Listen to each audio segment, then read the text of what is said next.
Bonjour, c'est Elisandre, j'espère que tu vas bien, que vous allez tous le mieux possible. Dans cette vidéo, je te parle d'un art majeur, celui de l'imagination. Voilà. Pour moi, l'imagination est vraiment la clé. Qu'est-ce que c'est l'imagination? C'est de la mémoire, c'est de la mémoire du futur. Et évidemment, puisque c'est la mémoire du futur, elle est capable de venir réformer, dans le vrai sens littéral du terme, c'est-à-dire de donner une autre forme à une autre mémoire, celle qui est cristallisée en quelque sorte, qui est comme dans un sortilège, qui est dans un champ. Voilà, c'est la mémoire que l'on dit du passé. C'est-à-dire ce que tu as enregistré comme souvenir. Voilà, et c'est quelque chose d'ailleurs, ça s'appelle souvenir, mais c'est vrai que souvent ça vient comme ça par en dessous et tout le temps raconter la même histoire. Donc ça c'est de la mémoire fossile, en quelque sorte, avec même des émotions fossiles à la clé, c'est-à-dire que sitôt qu'on réactive cette mémoire-là, qu'elle se souvient, qu'elle vient en dessous là, eh bien au lieu de vivre autre chose que l'on souhaite vivre, eh bien le souvenir fait qu'on va rééprouver ces émotions fossiles, voilà, qu'elles viennent nous ressolliciter. Alors bon, ça va bien, on peut s'en occuper un petit moment, évidemment, mais surtout ce qui est important dans le présent, c'est que se présente autre chose. Un objectif, un vœu, un souhait, c'est une volonté en quelque sorte que se présente autre chose.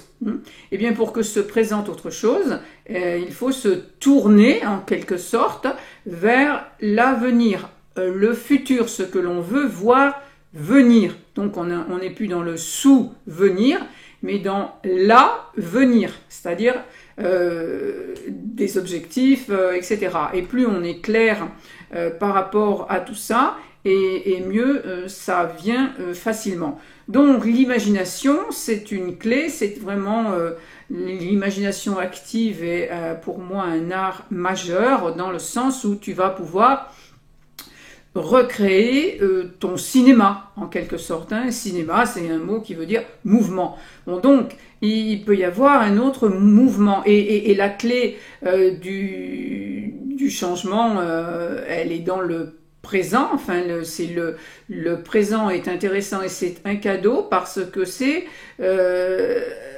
là, dans l'instant, que tu peux, par l'imagination, réorienter à l'avenir, créer autre chose à travers des buts, des objectifs, donc des buts, et c'est les buts qui te donnent cette énergie-là. Bon, ceci est une autre histoire à développer, mais donc l'imagination, c'est l'action de créer de nouvelles images, et qui dit nouvelles images, dit bien sûr autre émotion, autre sensation, autre ressenti, décrispation, comme que je t'ai expliqué dans les vidéos précédentes. Donc décrispation, donc un ego plus intégré, c'est-à-dire qu'il va intégrer davantage de possibilités tout simplement, puisqu'il va donner une autre forme, donc d'autres possibles. Voilà, donc vraiment, j'espère que tu comprends à quel point c'est simple, en quelque sorte.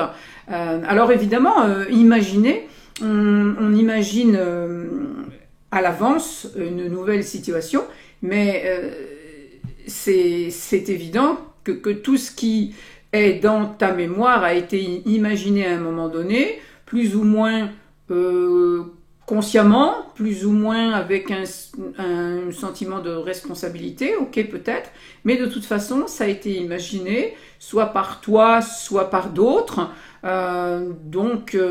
d'autres dont tu as subi peut-être les manipulations, ou peu importe, mais bon, voilà, l'imagination te permet, comme un cinéaste finalement, hein,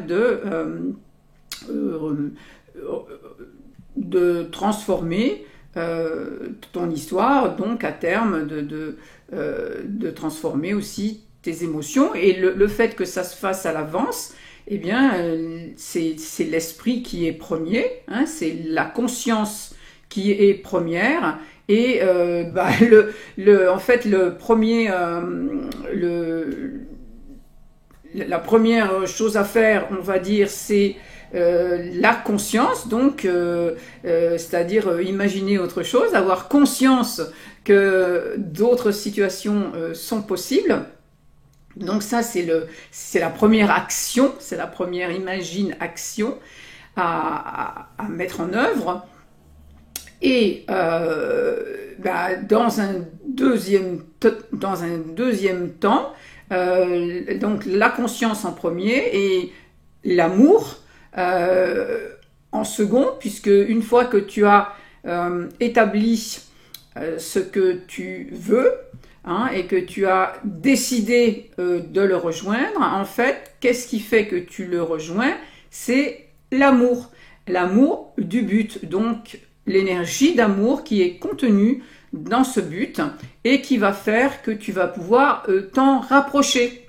Et puis en sachant que cet objectif que tu as, c'est toi en quelque sorte, hein, c'est un toi futur, hein, c'est un ego futur, hein, qui va se réaliser, donc une forme future inspirée par l'esprit, hein, donc l'inspiration est un corollaire aussi de l'imagination.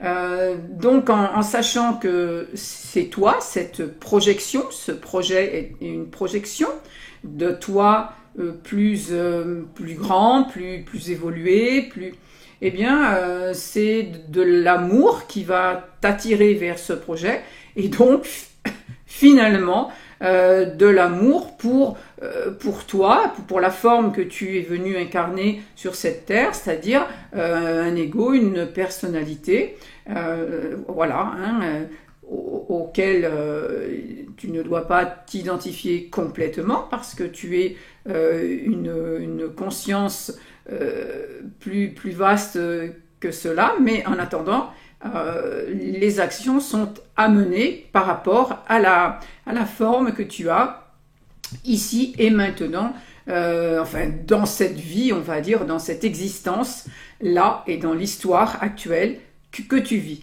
Donc, si je résume, tu vois, c'est extrêmement simple. Imaginez donc un but, un objectif selon ton cœur, même s'il doit se transformer au fil du temps, ça n'a aucune importance. Avoir donc un but et être aimanté par amour par ce but. Donc avoir conscience d'un but dans un premier temps et être aimanté, être amoureux de ce but. Et à ce moment-là, eh bien, tout l'univers conspire à sa réalisation puisque tu es vraiment dans cette dualité conscience-amour. Et donc, tu es l'expression de l'amour sur cette terre. Voilà, je te remercie de ton écoute. Et puis, eh bien, je suis heureuse si ça t'a apporté quelques éléments pour éclaircir ta compréhension. Hein, parce que de toute façon, l'amour, là aussi, découle de la compréhension. Voilà. On ne peut pas aimer ce que l'on ne comprend pas, parce que d'ailleurs le mot compréhension signifie prendre avec, c'est-à-dire inclure. Donc voilà. Alors à très bientôt pour une autre vidéo.